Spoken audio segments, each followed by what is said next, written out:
Hello everyone, welcome to GATE academy. तो SSC JE का exam का नोटिफिकेशन आने वाला है। आपको मालूम चल चुका है एसएससी जेई का रिवाइज जो कैलेंडर है उसके अंदर हमको पता चल गया कि हमारा जो एसएससी जेई का एग्ज़ाम होने वाला है वो अक्टूबर 27 से लेकर अक्टूबर 31 के बीच में हो जाएगा। ठीक है। अब बहुत सारे एस्पिरेंट्स, क्योंकि हर साल एसएससी जेई का एग्ज़ाम होता ही है, जनरली हो जाता है, तो बहुत सारे जो नए एस्पिरेंट्स रहते हैं वो ज्वाइन करते हैं, है ना, इस रेस के अंदर। बहुत सारे जो पुराने घोड़े हैं, है ना, जो काफ़ी समय से तैयारी कर रहे हैं, वो भी इसके अंदर रहते हैं। ठीक। कई सारे एस्पिरेंट्स ऐसे रहते हैं जो एकदम बहुत ही, जैसे कि इस साल पास आउट हुए हैं, अभी एग्ज़ाम दे रहे हैं, तो उन सभी के अंदर एक दिमाग में उनके क्या रहता है, एक डाउट रहता है कहीं ना कहीं कि यार इतने साल से, जो 2 साल से तैयारी कर रहा है, जो 3 साल से तैयारी कर रहा है, वो हमसे कितना आगे है ना। क्या मैं अभी से स्टार्ट करूंगा तो क्या मेरे लिए ये एग्ज़ाम निकाल पाना आसान होगा? क्या क्या मैं एग्ज़ाम क्लियर कर पाऊंगा क्या? तो आज की लेक्चर में हम लोग इसी चीज़ को डिस्कस करने वाले हैं कि क्या हमको, हमारी प्रिपरेशन स्ट्रेटेजी रहनी चाहिए फॉर बिगनर्स। ठीक है, क्योंकि कभी ना कभी हम भी बिगनर थे, हमने भी एग्ज़ाम देना स्टार्ट किया, हमने भी आरआरबी जेई का एग्ज़ाम क्लियर किया, हमने सीएसईबी जेई का एग्ज़ाम किया, हम क्लियर किया, हमने आरआरबी एएलपी टेक्नीशियन का एग्ज़ाम क्लियर किया, हमने व्यापम लैब टीचर का एग्ज़ाम क्लियर किया। ठीक। तो काफ़ी एग्ज़ाम हमने भी क्लियर किए, और हमने भी कहीं ना कहीं शुरुआत की थी, तो हमारे अंदर भी वो मन के अंदर एक डाउट रहता था कि भाई मेरे साथ के तो बहुत सारे लोग हैं जो मेरे साथ में पढ़ते थे, मेरे से पहले जो मेरे सीनियर्स थे वो भी तैयारी कर रहे हैं एग्ज़ाम की, क्या मैं ये कर पाऊंगा, क्या नहीं कर पाऊंगा? ठीक है, तो ये डाउट सभी के अंदर रहता है, बट आपको एक चीज़ का ध्यान देना है कि जब तक आप स्टार्ट नहीं करेंगे तब तक आप कैसे कह सकते हैं कि मतलब मैं ये चीज़ कर सकता हूँ या मैं नहीं कर सकता हूँ। ठीक। तो बिल्कुल डेफिनेटली फर्स्ट टाइमर्स भी जो रहते हैं वो भी एग्ज़ाम क्लियर ज़रूर करते हैं, और काफ़ी सारों ने किया भी है ना। केवल और केवल कई के दिमाग में ये भी रहता है कि सर कोई बीटेक का एस्पिरेंट है, मैं तो क्या किया हूँ, सिर्फ डिप्लोमा किया हूँ। ठीक। मेरे से ज़्यादा पढ़ा लिखा है बीटेक वाला। ठीक है, तो मेरा तो कोई चांस नहीं है, ऐसा बिल्कुल नहीं है। आप जाके देख सकते हो, इसके पहले भी डिप्लोमा के भी स्टूडेंट्स, ना केवल डिप्लोमा के, मैं ये कहूँगा कि हिंदी मीडियम के भी स्टूडेंट ज़्यादा मेहनत करते हैं, ज़्यादा अच्छा रिजल्ट ला पाते हैं as compare to BTech student. ऐसा नहीं कि बीटेक स्टूडेंट स्कोर अच्छा नहीं कर रहे हैं, बट कंपटीशन ऐसा नहीं है कि सिर्फ और सिर्फ बीटेक वालों के अंदर ही है। डिप्लोमा के स्टूडेंट भी एकदम कंधे से कंधा मिला के कॉम्पिटिशन दे रहे हैं। ठीक है। आपको भी उसी जो कंपटीशन है उसमें भी अपना कंधे से कंधा मिलाते हुए एज अ बिगनर ज्वाइन करना है, और आपको क्या क्या चीज़ें करनी है, क्या क्या चीज़ें नहीं करनी है, कहाँ से शुरुआत करना है आपको एग्ज़ाम तैयारी करने का, वो सब चीज़ें मैं आपको आपके आज के इस छोटे से वीडियो में आपको समझाने की कोशिश करूँगा। ठीक है। सबसे पहले आप कोई भी एग्ज़ाम देने जा रहे हैं तो ये जानना है कि वो एग्ज़ाम का पैटर्न क्या होता है, एग्ज़ाम का सिलेबस क्या है। ठीक। और उसके अकॉर्डिंग हम लोग को कहाँ से शुरुआत करनी है, पहले इसके पहले पेपर कैसे आया करते थे, अब कैसे आएंगे, क्या ट्रेंड है, ये सब चीज़ें हम लोग को जाननी है, सब चीज़ें मैं आपको बता दूंगा। ठीक। चलिए, तो ये क्या चीज़ है भाई? हाँ, तो एग्ज़ाम कब होने वाला है ये तो मैंने आपको ऑलरेडी बता दिया कि 27 अक्टूबर से 31 अक्टूबर के बीच में आपका एग्ज़ाम का डेट है। टेंटेटिव एग्ज़ाम का कैलेंडर है, मतलब इससे पहले तो नहीं होगा, थोड़ा लेट डिले हो सकता है, बट हमको ये बिल्कुल नहीं सोचना है कि डिले होगा। हम ये चाहते हैं कि भाई एग्ज़ाम समय पे हो, क्योंकि आपका जो पास जो समय है 5 मंथ्स का, जो इसके आपको यहाँ पे टाइम मिल रहा है, जो 5 मंथ का टाइम आपको यहाँ पे मिल रहा है, वो सफिशियंट है आपके प्रिपरेशन के लिए। ठीक। चलिए, तो पहली बात ये होगी कि हमको एग्जाम का डेट मालूम चल गया। दूसरी बात ये है कि हमको जानना है कि एग्जाम का पैटर्न क्या होता है। तो जो एसएससी जेई का एग्जाम है उसका एग्जाम का पैटर्न कुछ इस तरीके से है कि आपका यहाँ पे पेपर दो स्टेज में होता है। पहला होता है पेपर 1 एंड देन होता है आपका पेपर 2। ठीक। पेपर 1 भी सीबीटी बेस्ड एग्जाम है, कंप्यूटर बेस्ड टेस्ट है। पेपर 2 भी सीबीटी बेस्ड टेस्ट है। पहले पेपर 2 जो हुआ करता था वो हमारा कन्वेंशनल होता था, बट लास्ट टाइम से ट्रेंड मतलब बदल दिया गया। पेपर 1 के अंदर आपकी बेसिकली 3 इंपॉर्टेंट पार्ट में डिवाइडेड है, जहां से आपका पहला होता है जनरल इंटेलिजेंस एंड रीजनिंग। ठीक है। इसके अंदर आपके रीजनिंग के क्वेश्चन आएंगे, 50 क्वेश्चन आएंगे, 1 मार्क्स ईच, 50 मार्क्स आपको यहाँ से मिलेंगे। देन आता है आपका जनरल अवेयरनेस का पार्ट। ठीक है। इस जनरल अवेयरनेस के पार्ट के अंदर, इस केवल सुनने में छोटा सा वर्ड लगता है, लेकिन ये बहुत बड़ा अतः समुंदर जैसा चीज़ है। ठीक। इसके अंदर आपको पढ़ना है हिस्ट्री, इसके अंदर आपको पढ़ना है पॉलिटी, इसके अंदर आपको पढ़ना है इकोनॉमिक्स, इसके अंदर आपको पढ़ना है ज्योग्राफी, इसके अंदर आपको पढ़ना है फिजिक्स, केमिस्ट्री, बायो, स्टैटिक, जी के, करंट अफेयर्स। ठीक। इसके बाद भी कुछ चीज़ें बच जाती है, तो वो सब चीज़ें इसके अंदर आपको पढ़नी है। ठीक है, ये होता है हमारा जनरल अवेयरनेस। ठीक। 50 क्वेश्चन जनरल अवेयरनेस के आते हैं, 50 मार्क्स के आएंगे, 1 question for 1 marks each. Then आपको CBT 1 में ही आपकी जो भी स्ट्रीम है, अगर आप सिविल इंजीनियरिंग के एस्पिरेंट हो या इलेक्ट्रिकल के एस्पिरेंट हो या मैकेनिकल के एस्पिरेंट हो, 3 ब्रांचेस यहाँ पे एलिजिबल होती हैं। उनके अकॉर्डिंग आपका यहाँ पे जो टेक्निकल का पेपर होता है वो 100 नंबर का होता है और 100 क्वेश्चन आपके यहाँ से आते हैं। तो CBT 1 का जो पेपर होगा, CBT 1 का जो पेपर होगा वो क्या होगा, आपके 200 क्वेश्चन रहेंगे, 200 क्वेश्चन, और आपको मिलेंगे 120 मिनट्स। ठीक, जो पहली बार पेपर दे रहे हैं उनको लगेगा कि भाई 200 क्वेश्चन, 200 क्वेश्चन, 120 मिनट, हर एक क्वेश्चन में आपको 1 मिनट भी नहीं मिल रहा सॉल्व करने के लिए। तो मैं उनको बता दूं कि सबसे पहले आप काम क्या करो, सबसे पहले आप जाओ प्रीवियस ईयर क्वेश्चन आपके कैसे आए थे, उन चीज़ों को आप क्या करो, एनालिसिस करो। आप वहाँ पे जाओगे, आप पढ़ोगे, क्योंकि आप अभी जस्ट, मैं ये मान के चल रहा हूँ कि आपने अभी जस्ट बीटेक वगैरह या BE वगैरह या डिप्लोमा आपने कंप्लीट किया है, तो आपको अभी नॉलेज है, बेसिक इलेक्ट्रिकल का नॉलेज होगा, मशीन्स के बारे में आप जान रहे हो, पावर सिस्टम जान रहे हो, मेजरमेंट जान रहे हो। तो आप जब जाओगे ना और टेक्निकल का पेपर निकाल के देखोगे, तो इस पेपर में से आप 40% के क्वेश्चन, जो 40% क्वेश्चन है वो आप देख के ही बता दोगे कि हाँ भाई इसका आंसर ये होगा। 14 तो कम से कम 30% क्वेश्चन के आंसर आप दे ही सकते हो विदाउट स्टडिंग, ये बिना आपकी प्रिपरेशन को स्टार्ट किए। मैं ये मान रहा हूँ कि 30% क्वेश्चन का आंसर आप दे सकते हो। बाकी जो 20-30% के क्वेश्चन हैं वो आप देख के समझ जाओगे कि हाँ यार ये मैंने पढ़ा सा मुझे लग रहा है, मुझे आंसर नहीं पता है लेकिन मुझे ये मालूम है कि ये मैं पढ़ा हूँ एग्जाम में। ठीक है, तो जो क्वेश्चन रहते हैं यहाँ पे काफ़ी सिंपल रहते हैं, 1 लाइनर रहते हैं, बेसिक क्वेश्चन रहते हैं। लेकिन आपकी तैयारी यहीं पे सिर्फ बेसिक और 1 लाइनर तक सीमित नहीं रखनी है, क्योंकि आपका जो CBT 2 का एग्जाम है वो भी क्या होने वाला है, आपका टेक्निकल भी होने वाला है। और वहाँ पे आपको एक क्वेश्चन 100 क्वेश्चन आपके आएंगे, एक क्वेश्चन 3 नंबर का रहेगा, और आपको यहाँ पे 100 क्वेश्चन बनाने के लिए 100 क्वेश्चन बनाने के लिए आपको यहाँ पे 120 मिनट्स आपको यहाँ पे मिलेंगे। ठीक है, तो यहाँ पे आपके नंबर ऑफ क्वेश्चंस कम हो गए, टाइम आपका ज़्यादा हो गया, हर एक क्वेश्चन को बनाने के लिए आपको 1 मिनट से ज़्यादा समय मिल रहा है। दिस मीन्स दैट आपको यहाँ पे क्वेश्चन का लेवल इंक्रीज हो जाएगा। ठीक है, आपका यहाँ पे क्वेश्चन का लेवल क्या हो जाएगा, इंक्रीज हो जाएगा।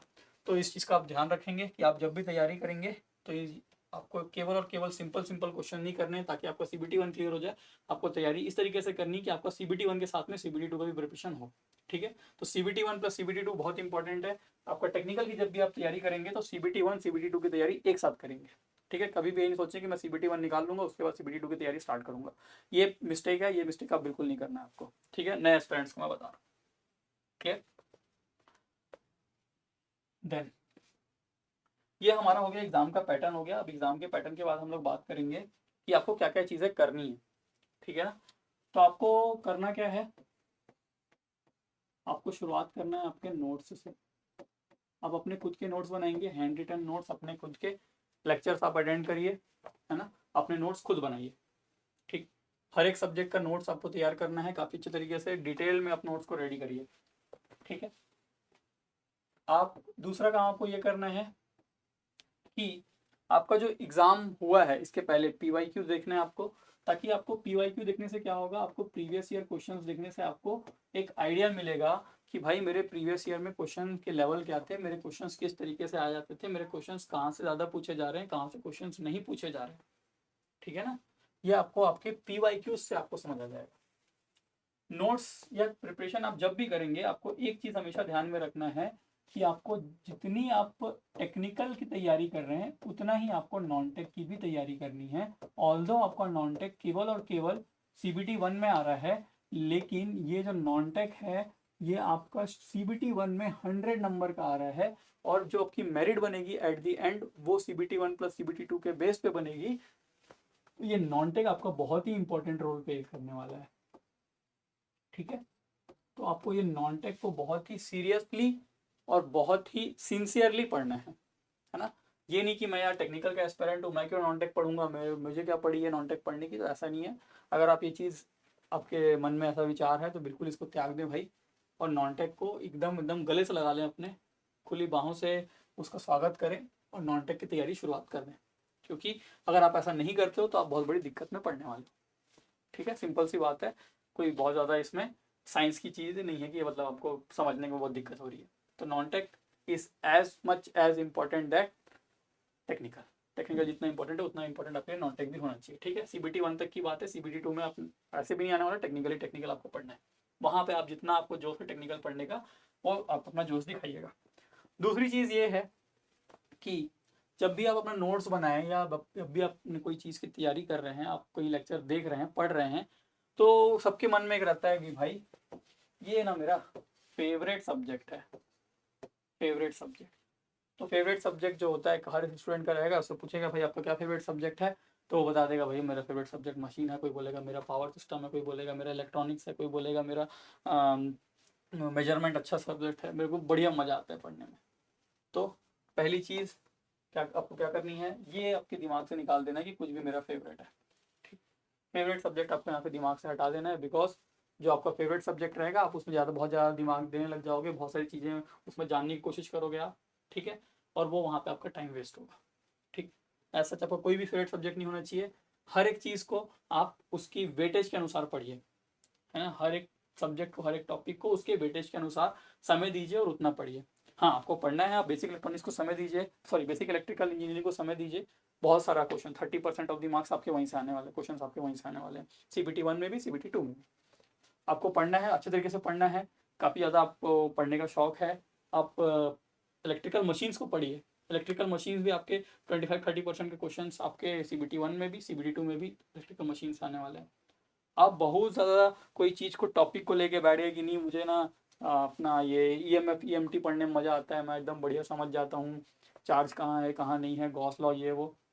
ठीक, तो वो चीज़ों में अगर आप अपना समय वेस्ट करोगे, ठीक है, आपको यहाँ पे आप एक मतलब नए एस्पेरेंट हो, बिगनर हो, आपको इस चीज़ का ध्यान देना है कि मुझे क्या चीज़ें पढ़नी है, साथ साथ ये भी चीज़ का आपको ध्यान देना है मुझे क्या चीज़ें नहीं पढ़नी है।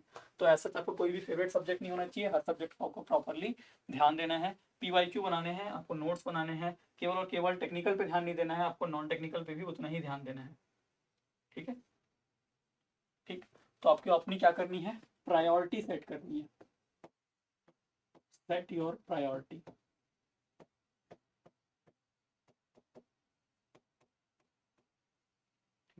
अपनी प्रायोरिटी को सेट करिए, क्या चीज़ के लिए भाई प्रायोरिटी मैं सेट कर रहा हूँ, मेरे हिसाब से आपको क्या करना है, सबसे पहले फर्स्ट नंबर पे आपको बेसिक इलेक्ट्रिकल आपको कंप्लीट करना है,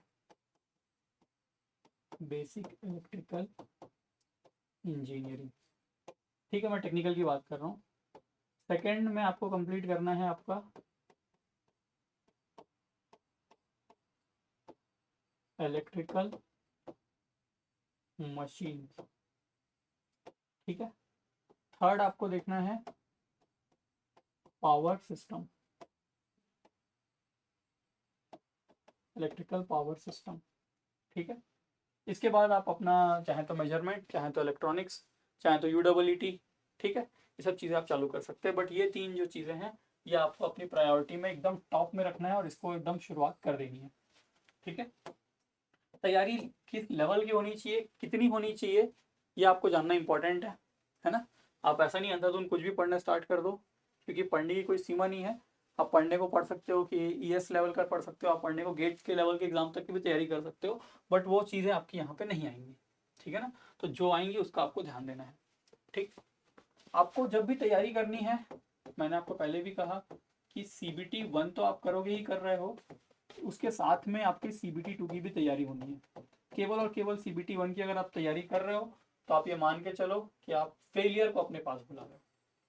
ठीक है, prepare for both CBT 1 and CBT 2, because क्योंकि जब आप CBT 1 की तैयारी कर रहे हो एट द सेम टाइम वही सिलेबस, वही चीज़ें, वही क्वेश्चन आपके CBT 2 में भी आने वाले हैं, है ना। तो ये आपको करना है क्या, CBT 1 CBT 2 की तैयारी एक साथ।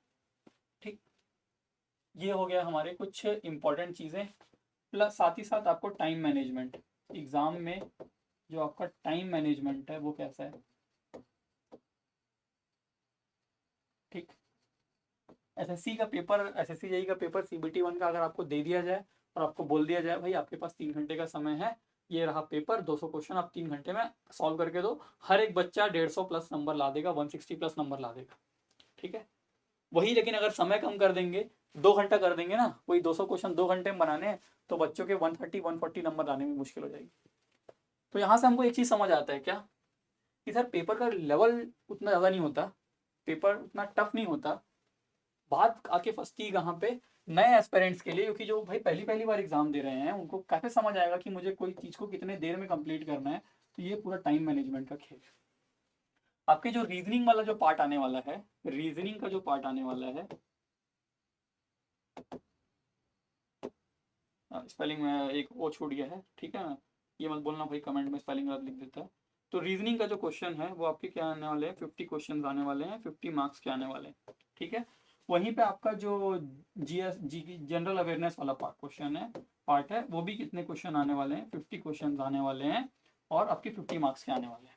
ठीक, मैं आपको बताऊं कि आप यहाँ पे ये 50 क्वेश्चंस जो है ना, इसमें से आप 50 मार्क्स में से आप आराम से 45 प्लस मार्क्स स्कोर कर सकते हो। ठीक, लेकिन वहीं पे ना इस 50 क्वेश्चंस में जो जीके जीएस के क्वेश्चन है आपके यहाँ पे 30-35 नंबर लाने में भी बहुत प्रॉब्लम होगी। ठीक है, कोई बंदा अगर 30 प्लस ला दे रहा है मतलब वो बहुत अच्छे तरीके से उसने तैयारी की हुई जनरल अवेयरनेस की।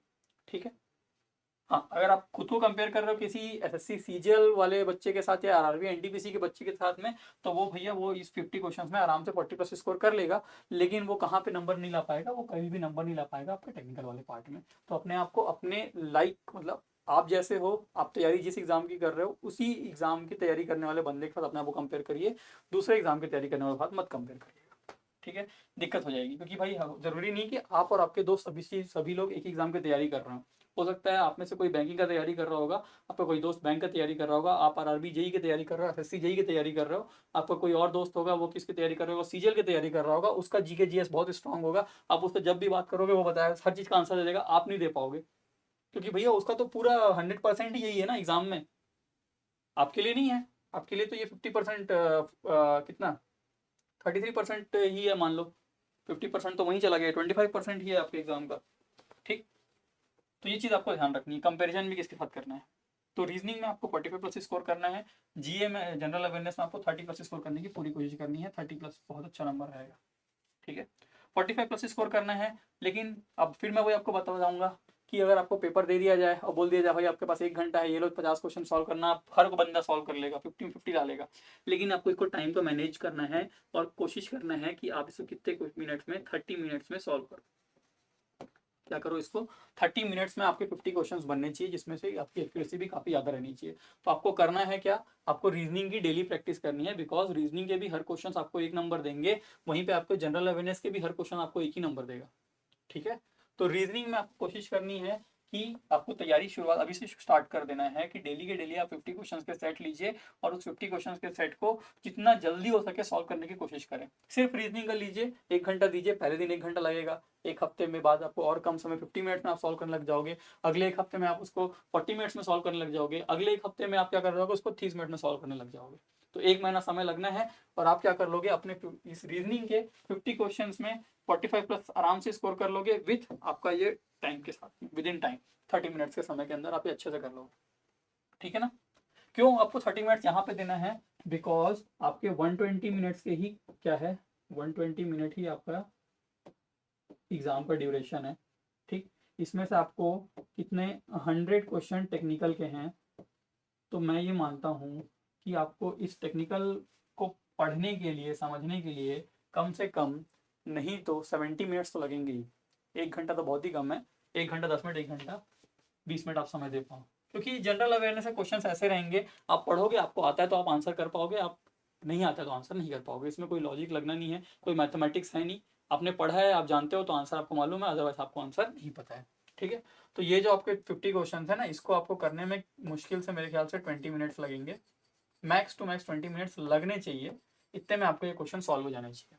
ठीक है, जनरल अवेयरनेस में यहाँ पे आपका जो फिजिक्स या केमिस्ट्री जो भी आपका पार्ट रहता है, जहाँ से आपको डर है कि न्यूमेरिकल बहुत आ जाएगा, तो न्यूमेरिकल बहुत ज़्यादा नहीं आता, आता भी है तो एकदम बेसिक लेवल, एकदम 1 लाइनर का न्यूमेरिकल रहेगा, मतलब बस फॉर्मूला बेस्ड न्यूमेरिकल रहेंगे, तो समय नहीं लगेगा।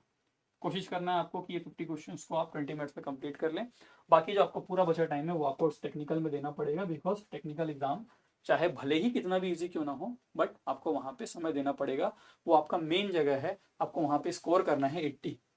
ठीक है, आपको यहाँ से 80 प्लस स्कोर करना है, मिनिमम 80 प्लस आपको स्कोर करने की कोशिश करनी है। शुरुआत आप करेंगे थोड़े कम नंबर आएंगे, पहली बार में हो सकता है 50 प्लस ही आए, 50 आए। ठीक है, थोड़ा मेहनत करिए, महीना भर अच्छे से पढ़ाई करेंगे, है ना, एग्जाम के लेवल को समझेंगे, पैटर्न को समझेंगे, काफ़ी सारे क्वेश्चंस को सॉल्व करोगे आप, तो आपके ये वो क्या हो जाएगा, वो इंक्रीज होके 50 से 60 जाएगा, और थोड़ा तैयारी लगेगी, और थोड़ा मेहनत लगेगी, और थोड़े मॉक टेस्ट आप दोगे, आप समझ जाओगे कि भाई हाँ क्या क्या चीज़ें कहाँ कहाँ पे मैं लैग कर रहा हूँ, अपनी मिस्टेक्स को आप आइडेंटिफाई करोगे, उसके बाद आप क्या करोगे और अच्छा स्कोर कर सकते हो। ठीक है, तो क्या क्या चीज़ों को ध्यान रखना है यार, नोट्स आपको प्रॉपर बनाने हैं, ठीक। जब भी आप नोट्स बनाएं या मतलब अपनी तैयारी करें तो टेक्निकल नॉन टेक्निकल को एकदम इंपॉर्टेंस बराबर का दीजिए, ठीक है। पीवाईक्यूज आपको करने हैं, बिकॉज आप पीवाईक्यू करोगे तभी आपको समझ आएगा कि आपका एग्जाम किस टाइप का तैयारी मांगता है, ठीक है ना। हर एग्जाम की अपनी रिक्वायरमेंट है, हर एग्जाम अपने अलग चीज एक्सपेक्ट करता है, तो वो क्या एक्सपेक्टेशन है आपकी एसएससी की, वो आपको पीवाईक्यू से समझ आएगी, ठीक है ना। मैं आपको कितना भी समझा लूंगा बट वो आपको समझ नहीं आएगा जब तक आप उसको खुद से देख के ना समझो, ठीक है। हमारा तो काम है, हम समझाएंगे जरूर, पीवाईक्यू उसके सीरीज भी लेके आएंगे, ठीक है। पर आपको भी एक बार उसको देखना पड़ेगा पेपर को। पीवाईक्यू सब्जेक्ट वाइज मत देखिएगा, पीवाईक्यू पेपर के हिसाब से देखिएगा, मतलब एक पेपर उठाया पूरा देख लिया, ये नहीं कि एक सब्जेक्ट उठा लिया, बेसिक इलेक्ट्रिकल के पिछले 10 साल के क्वेश्चंस कितने आए थे उठा के देख लिए हो गया, वैसा नहीं है ना, वैसा नहीं होता। प्रायोरिटी आपको सेट करनी है, प्रायोरिटी मैंने आपको बता दी, जब भी आप टेक्निकल पढ़े तो बेसिक इलेक्ट्रिकल इंजीनियरिंग पहले पढ़े, इलेक्ट्रिकल मशीन्स पढ़े, पावर सिस्टम पढ़े, ठीक है।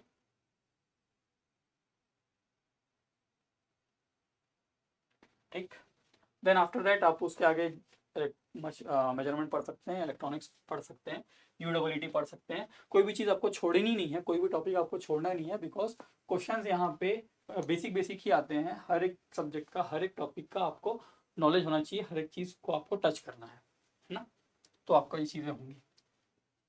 देन सीबीटी 1 सीबीटी 2 की तैयारी एक साथ होती है भाई, सीबीटी 1 सीबीटी 2 की तैयारी अलग अलग नहीं होती है, एक साथ होगी। शुरुआत से ही पहले दिन से ही टेक्निकल जब आप पढ़ना स्टार्ट करोगे तो आप ये मान के चलो कि मैं सीबीटी 2 की तैयारी कर रहा हूँ, 1 की तैयारी नहीं कर रहा हूँ, ठीक है।